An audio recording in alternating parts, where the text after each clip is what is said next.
عطا فرمایا اور کیا فرمایا وقولوا للناس حسنا، اور لوگوں سے اچھی بات کہو۔ آپ یقین کریں جس نے اس فارمولے پر عمل کر لیا نا، اس کی زندگی آسان، اس کی فیملی خوش، اس کے دوست راضی، وہ ہر جگہ ترقی کرنے لگتا ہے۔ اب آپ خود دیکھیں، ایک دکاندار ہے، سودا بڑا اچھا ملتا ہے، مگر جب جاؤ اس کی زبان پر سختی ہے، گالیاں ہیں، جھاڑتا ہے، سودا ایسے دیتا ہے جیسے بھیک دے رہا ہے۔ ادھر گاہک جائیں گے، یا ایک ایسا دکاندار ہے جو ہر آنے والے گاہک سے محبت سے بات کر رہا ہے، پیار سے بات کر رہا ہے، طبیعت بھی پوچھ رہا ہے، بندہ کہتا ہے بڑا با اخلاق ہے۔ اخلاق کی برکت سے کاروبار بھی بڑھتا ہے، اخلاق کی برکت سے عزت بھی بڑھتی ہے، ترقی ملتی ہے اس کو۔ ایک ہی ادارے میں دو بندے جاب کر رہے ہیں، ایک سب سے دوستی، پیار، محبت، ٹیک کیئر کرنے والا، اور ایک سب سے لڑنے والا، بتاؤ ترقی کس کو ملے گی؟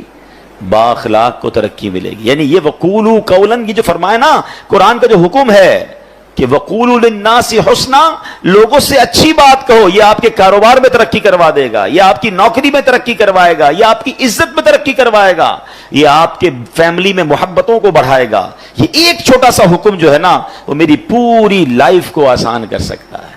لیکن لوگوں کو یہ بات سمجھ نہیں آتی، کچھ لوگوں کے منہ سے پھول جھڑتے ہیں اور کچھ لوگوں کے زبان سے انگارے جھڑتے ہیں۔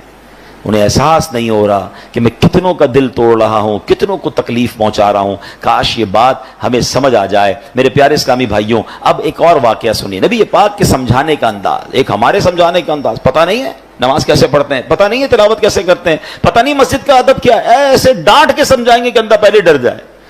اب پیارے آقا علیہ الصلوۃ والسلام کا دور ہے، اور وہ حضرت معاویہ بن حکم سلمی رضی اللہ تعالی صحابی رسول ہیں، اپنے ہی واقعہ بیان کرتے ہیں۔ کہتے ہیں میں شروع میں جب اسلام میں نماز فرض ہوئی نا، تو نماز کے دوران باتیں کرنے کی اجازت تھی۔ یہ حکم بعد میں آیا کہ اب نماز میں بات چیت نہیں کر سکتے۔ وہ کہتے مجھے پتہ ہی نہیں تھا، نبی پاک علیہ الصلوۃ والسلام کا حکم آ چکا تھا اور مجھے پتہ ہی نہیں تھا کہ یہ حکم آ گیا ہے، میں اس دن وہ نہیں ہوں گے محفل میں۔ تو کہتے میں آیا اور نماز شروع ہو گئی، نبی پاک علیہ الصلوۃ والسلام نماز پڑھا رہے تھے، میں پیچھے نماز میں حاضر ہو گیا۔ تو کہتے چھینک آئی ایک شخص کو، تو میں نے کہہ دیا یرحمک اللہ نماز کے دوران۔ تو صحابہ کرام کچھ تھے جنہوں نے مجھے بڑی تیز نظروں سے دیکھا، تو مجھے پتہ ہی نہیں تھا کہ بات نہیں کر سکتے۔ میں نے کہا کیوں دیکھ رہے ہو مجھے تیز نظروں سے؟ نماز میں وہ کہہ رہے ہیں آپ مجھے کیوں ایسے دیکھ رہے ہیں؟ تو اب لوگوں نے اپنی ران پر ہاتھ مارا، اور اب مجھے سمجھ آیا کہ مجھے خاموش کرنا چاہ رہے ہیں، یہ بول نہیں رہے مگر مجھے اشارے سے سمجھا رہے ہیں کہ بولنا نہیں ہے۔ کہتے میں نے نماز کمپلیٹ کر لی۔ جب نماز پوری ہوئی تو نبی پاک علیہ الصلوۃ والسلام نے مجھے اپنے پاس بلایا، اور نبی پاک سے بڑھ کر بہترین سمجھانے والا کون ہے، بہترین معلم کون ہے؟ کہتے نبی پاک علیہ الصلوۃ والسلام نے نہ مجھے ڈانٹا، نہ برا بھلا کہا، نہ جھڑکا، بلکہ فرمایا نماز میں باتیں نہیں کرتے، نماز میں تو اللہ پاک کی تسبیح کرتے ہیں، تکبیر کہتے ہیں، قرآن کی تلاوت کیا کرتے ہیں۔ کہتے بس نبی پاک نے بٹھا کر مجھے یہ سمجھا دیا۔ یہ بھی تو ایک انداز ہے نا، ایک بندے کو حکم پتہ ہی نہیں ہے اور آپ جناب اس پر چڑھ دوڑیں، یہ نہیں ہوتا۔ خاص طور پر اگر آپ نے اسلام کی بات سکھانی ہے، دین سکھانا ہے، پہلے ایک بات سمجھیے، اگر آپ اپنے بچوں کو نمازی بنانا چاہتے ہیں، قرآن پڑھانا چاہتے ہیں، یا آپ کسی نیکی کے کام کو پھیلانا چاہتے ہیں، تو ایک بار یاد رکھیں کہ آپ اچھا کر رہے ہیں تو کوئی ہے جو اس کو بگاڑنا بھی چاہتا ہے۔ جب بھی بندہ اللہ رسول کی بات کرے گا نا، تو اس کی مائنڈ میں ہونا چاہیے میرا ایک دشمن ہے جو اس بندے کو دین کی طرف نہیں آنے دینا چاہ رہا، کیونکہ شیطان تو کبھی بھی نہیں چاہے گا نا۔ یعنی آپ سارے ماشاءاللہ جو مسجد میں آئے ہیں نا، تو ایک طاقت تھی جو آپ کو روکتی رہی، اور آپ اس کو یوں سمجھے چیرتے ہوئے آ گئے مسجد میں، ماشاءاللہ ایمان مضبوط تھا۔ لیکن ایسا کئی لوگوں کے ساتھ ہوتا ہے جو گھر سے نکلتے ہیں مسجد کے لیے، شیطان پہنچنے نہیں دیتا، یار اگلی بار جائیں گے، آج گرمی بڑی ہے، چلو یار آج رہنے دو۔ گھر سے نکلا تھا حالانکہ نماز کے لیے، مگر شیطان نے بدل دیا۔ تو آلویز جو دین کا داعی ہے اسے یہ سوچنا ہوگا، جو کسی کی اصلاح کرنا چاہتا ہے اس کو یہ سوچنا ہوگا کہ میں اصلاح کرنا چاہتا ہوں، شیطان دور کرنا چاہتا ہے، ہم دونوں کی لڑائی چل رہی ہے۔ ذرا سی میں نے سختی کی تو یہ بندہ شیطان کی مان کے دور چلا جائے گا۔ نرمی، پیار، محبت اتنا دو کہ وہ شیطان کی نہ مانے، آپ کی بات مانے اور اللہ رسول کی طرف آ جائے۔ لیکن اگر سمجھانے والا ہی سخت ہو گیا ہے، سمجھانے والا ہی ڈانٹنے والا ہو گیا، تو پھر تو بہت آسانی سے شیطان دور لے کے چلا جائے گا۔ تو یہ بہت ضروری ہے ان تمام لوگوں کے لیے جو ٹیچرز ہیں، جو والد ہیں، جو تنظیم کے بڑے ہیں، جو کسی کمیونٹی کے بڑے ہیں، کسی خاندان کے بڑے ہیں، اگر آپ کو اللہ نے مقام دیا اور آپ لوگوں کو کچھ گائیڈ کرنا چاہتے ہیں، you have to be soft, نرم، شفقت، آپ کی زبان سے پھول جھڑنے چاہیے، کیونکہ آپ کا مقابلہ شیطان سے ہے۔ وہ چاہتا یہی آپ بد اخلاقی کریں میں لوگوں کو لے جاؤں. اور ایسا ہوتا ہے. کئی بدقسمتی سے دین کی بات کرنے والے بھی اتنے سخت ہوتے ہیں کہ لوگ پھر دین سے دور ہو جاتے ہیں. ایسا مت کیجیے, خدا کے واسطے ایسا مت. شیطان کھینچ رہا ہے اور یہ بندہ آپ کی بات سننے آ گیا ہے. اب تو پیار سے بات کیجیے, اب تو مسکرا کر بات کیجیے, اب تو نرمی کی بات کیجیے. تو انشاءاللہ اگر اس بات پر عمل کریں گے تو اللہ نے چاہا زندگی میں بڑی ترقیاں اور بڑی کامیابیاں ملیں گی. اعلیٰ حضرت امام اہل سنت فرماتے ہیں اعمال میں ہدایت نرمی سے چاہیے کہ سختی سے ضد نہ بڑھے. اللہ کرے یہ بات ہمیں سمجھ آ جائے. اچھا بالکل اسی طرح کسی کو سمجھانا ہے, اس میں بھی بڑی غلطی ہوتی ہے. سب کے سامنے لوگ سمجھاتے ہیں یہ میرا بیٹا جو ہے نا, اچھا رشتہ دار آئے ہیں گھر پہ, مہمان آئے ہیں اور ان کے سامنے کہہ رہے ہیں یہ بیٹا میری بات مانتا نہیں ہے, بہت تنگ کرتا ہے, ذرا آپ بھی اسے سمجھا دیں. کیا اب وہ سمجھے گا آپ کی بات؟ سب کے سامنے آپ نے ذلیل کر دیا. بلکہ ہمارے ساتھ بھی ہوتا ہے کہ کسی بزرگ کسی عالم دین کے پاس اپنے بیٹے کو لے کر لائن میں لگ کر آتے ہیں اور کہتے ہیں میرا بیٹا بڑا شرارتی ہے, مجھے بہت تنگ کرتا ہے, آپ ذرا اس کو سمجھا دیں. آپ سوچیں آپ نے اس بیٹے کو اس دیندار آدمی کے سامنے ذلیل کر دیا, وہ کیسے اپنے باپ سے محبت کرے گا؟ ہونا کیا چاہیے تھا, والد آ کر کہتا میرا بڑا پیارا بیٹا, حضرت اس کے لیے دعا کر دیں. یہ بھی تو ہو سکتا ہے, دعائی کروانی تھی, اس کی برائی کرنا ضروری ہے سب کے سامنے.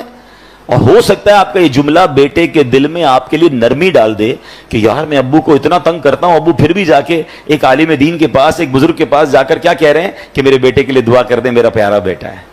کتنا یہ تو طریقہ ہوتا ہے دل میں محبت ڈالنے کا. ہم خود ہی اپنے بچوں, اپنے چھوٹوں سے اپنے دل میں محبت دور کر رہے ہوتے ہیں. اچھا پھر اسی طرح ایک اور کہانی کیا ہو کر آج کل لوگ ہو گئے ہیں, سوشل میڈیا پہ سمجھانا ہے. اب مجھے ایک بات بتائیں, آپ نے کسی ایک بندے کو سمجھانا ہے, اس کو ویڈیو پہ سمجھائیں گے آپ؟ اب ویڈیو پہ آپ سمجھا رہے ہیں تو شیطان ہو سکتا ہے اس کو ضد ہو جائے. اچھا آپ نے اس کو سمجھایا یا اس کی کوئی برائی بتائی اور اس نے وہ برائی ختم کر بھی لی, تو یہ ہزاروں لاکھوں لوگوں کو آپ نے اس کی برائی بتائی, اس کا عذاب کس پر ہے, اس کا گناہ کس پر؟ یہ کون سا طریقہ ہے کہ آپ کو کسی فرد سے پرابلم ہے اور آپ اس کو سوشل میڈیا پہ سمجھا رہے ہیں, ویڈیو کے ذریعے سمجھا رہے ہیں؟ یہ تو عجیب ہو گیا, یہ دشمنی بڑھانے والی بات ہے, یہ شیطان کو خوش کرنے والی بات ہے. اللہ کرے کہ یہ لوگوں کو بات سمجھ آ جائے کہ ایک جملہ یاد کر لیں, جس نے کسی کو سب کے سامنے سمجھایا اس نے اس کو ذلیل کیا, اور جس نے کسی کو اکیلے میں سمجھایا اس نے اس کو زینت بخشی.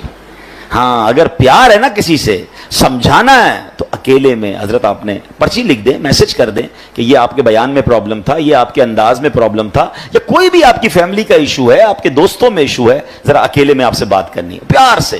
اچھا اس میں بھی ایک انداز اختیار کیا جا سکتا ہے کہ آپ نے اس دن جو یہ بات کہی تھی شاید ہو سکتا ہے میرے سننے میں غلطی ہوئی ہو, اگر ایسا کہا تھا تو ایسا نہیں کہنا چاہیے, پیارے بھائی ناراض مت ہوئیے گا. یہ بھی تو ایک انداز ہے نا, آپ اصل سمجھانا چاہتے ہیں, اور اگر آپ لڑنا چاہتے ہیں, ذلیل کرنا چاہتے ہیں, تو پھر اپنے دل سے پوچھئے, اس سے سلو نہیں ہوتی ہے.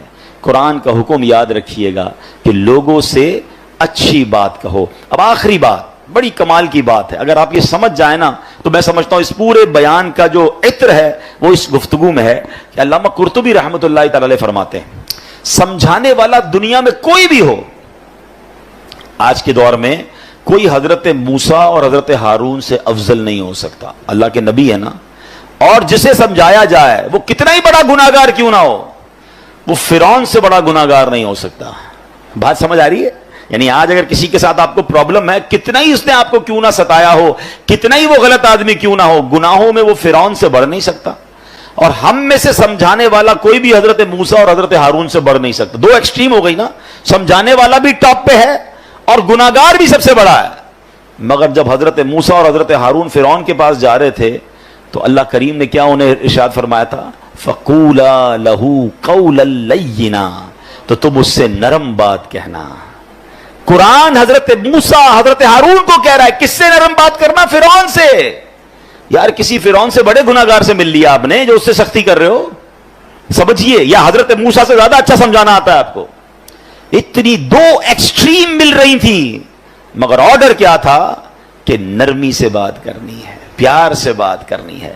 اللہ اکبر. اب یہ بات آپ سمجھ لیں, اگر آپ سمجھانا چاہتے ہیں یہ سختی سے نہیں ہو سکتا. آپ لڑنا چاہتے ہیں پھر وہ آپ کی مرضی ہے, وہ پھر آپ اللہ کو جواب دیں کہ آپ لڑائی جھگڑے والے ہیں. اگر آپ کے مائنڈ سیٹ میں یہ کہ یار اس بندے کی غلطی دور کرنی ہے یا اس کو ٹھیک کرنا ہے, اس کی تربیت کرنی ہے, آئندہ یہ نہ کرے, تو یہ کام نرمی سے ہوگا, سختی سے